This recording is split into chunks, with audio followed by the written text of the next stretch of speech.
Todos os dias temos um encontro marcado para nos edificarmos mutuamente na presença de Deus. Hoje eu estava pensando em uma frase que ela diz: o silêncio. Quanto barulho faz o meu silêncio? Até onde vai o meu silêncio? O que fazemos em silêncio? O silêncio pode acalmar, ferir, amparar ou violentar. Presta bem atenção. O silêncio pode acalmar, ferir, amparar ou violentar. Depende em base do estado de espírito de cada um, de cada indivíduo, também de cada circunstância. Em algumas ocasiões, pode trazer paz, né? Pode trazer paz. E você, o que está fazendo com o seu silêncio? Paz ou guerra? Violência ou pacificação? O silêncio também pode corresponder a várias circunstâncias de nossa vida. Mas o que diz a Bíblia sobre o silêncio? O que diz a Bíblia sobre o silêncio? Nós entendemos e compreendemos essa resposta. No silêncio há uma vantagem específica, que o inimigo jamais vai saber o que você está pensando. E o silêncio também pode corresponder à reflexão, a um turbilhão de pensamentos pulsando dentro de nós. Este é um sentido poderoso, quando esse turbilhão está dentro de nós, gerando energia e força para vencermos qualquer que sejam as circunstâncias, e o inimigo não sabe dos nossos pensamentos. O que a Bíblia diz sobre esse silêncio? No silêncio podemos nos acalmar e focar no mais importante. Acalmar e focar no mais importante. Deus. Jesus muitas vezes se retirava para lugares solitários, silenciosos, para estar sozinho com Deus. Você já fez isso alguma vez na sua vida? Porque tem momento que nós temos que deixar tudo de lado, as pessoas. Há momento que na realidade a gente deixa até os parentes, os amigos, porque Jesus é o amigo mais importante. Ele é mais chegado do que um irmão. Claro, tem amigo que é mais chegado do que irmão, mais importante. Mas eu estou falando que tem momento que a gente tem que deixar tudo e focar somente em Deus e estar a sós com Ele. O silêncio, ele é importante para ouvir a voz de Deus. O silêncio é importante para ouvir a voz de Deus. Praticar, ficar em silêncio durante algum tempo, torna a sua fala mais disciplinada. Quanto mais nós ficamos em silêncio, mais disciplinamos o que falamos.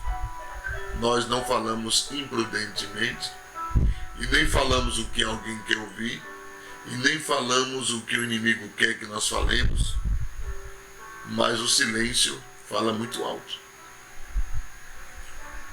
Ele disciplina a nossa mentalidade e a nossa maneira de falar. Por que o silêncio é tão poderoso? Você já pensou nisso? Por que o silêncio é tão poderoso?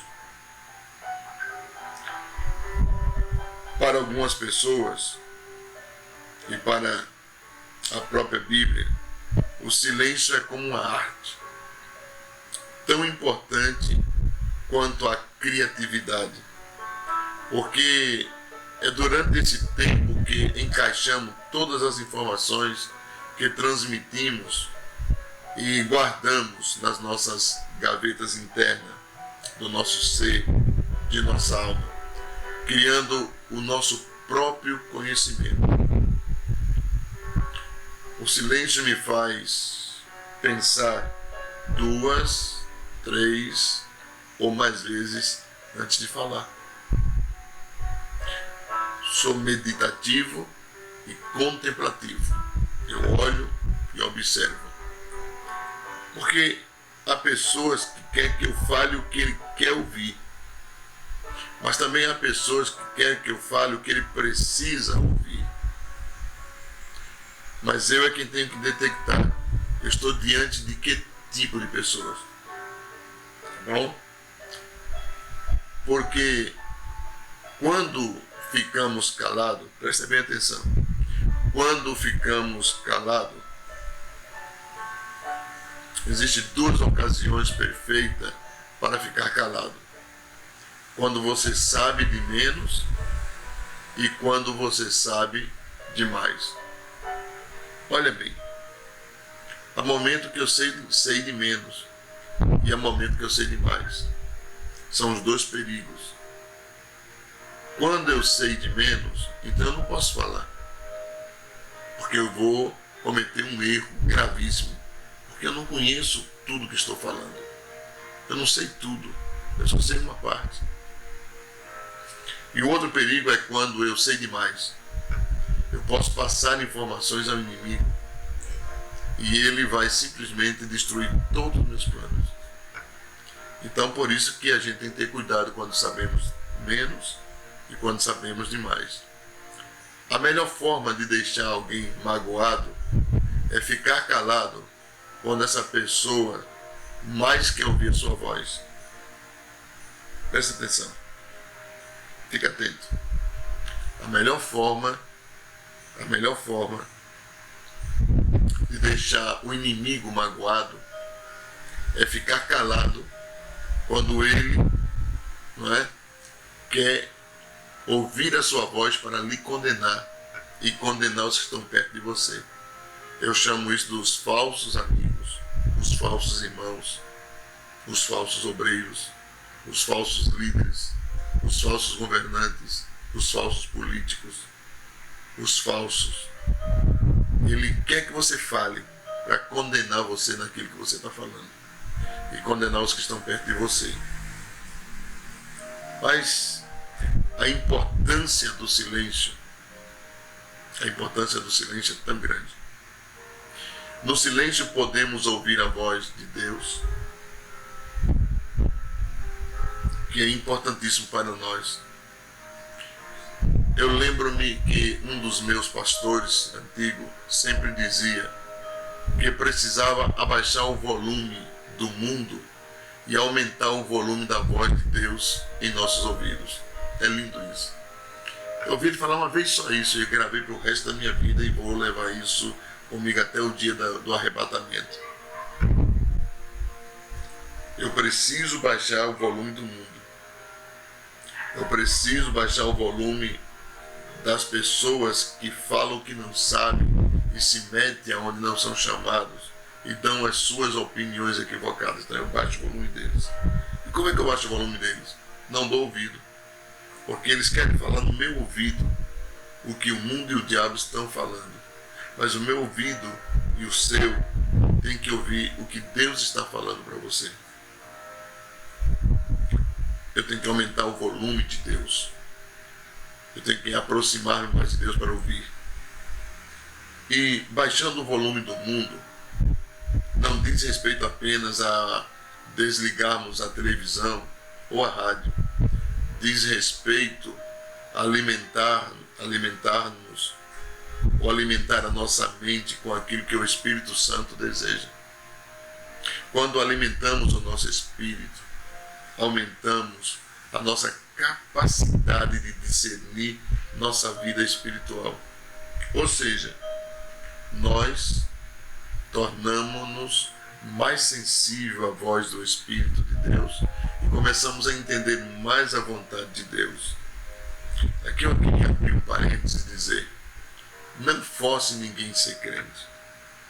Não queira que as pessoas sejam tão crentes quanto você, porque ele não tem a experiência que você tem. Ele ou ela não tem o conhecimento que você tem. Tudo é no tempo certo e na hora certa de quem sabe calar para depois. Ele gera vida e paz. A mentalidade da carne é inimiga de Deus por natureza. Ela não se submete à lei de Deus, nem pode fazê-lo, porque dá explosão e revelação a ela. Quem é dominado pela carne, por esta vida natural, não pode agradar a Deus, por mais que fale de Deus. É só você ler Romanos capítulo 8, versículo 5, versículo 6, e o versículo de número 7 e 8. Se você ler e deixar o volume do mundo fora, ou baixar o volume do mundo e aumentar o volume de Deus, você vai entender perfeitamente que quem é dominado pela carne não pode agradar a Deus. Vamos confiar em Deus, tá bom? Então, guarda o teu coração e escuta-me nesse momento, do seu amigo e pastor Severino Ramo, Ministério de Adoração, uma promessa de Deus para as nações. Pai, em nome de Jesus, fortalece os meus ouvintes, fortalece os meus irmãos, dando-lhe graça, entendimento e sabedoria, que possamos viver uma vida pacífica no tempo de guerra. O silêncio fala mais alto do que você pode imaginar. Fica na paz, até a próxima, em nome do Senhor Jesus.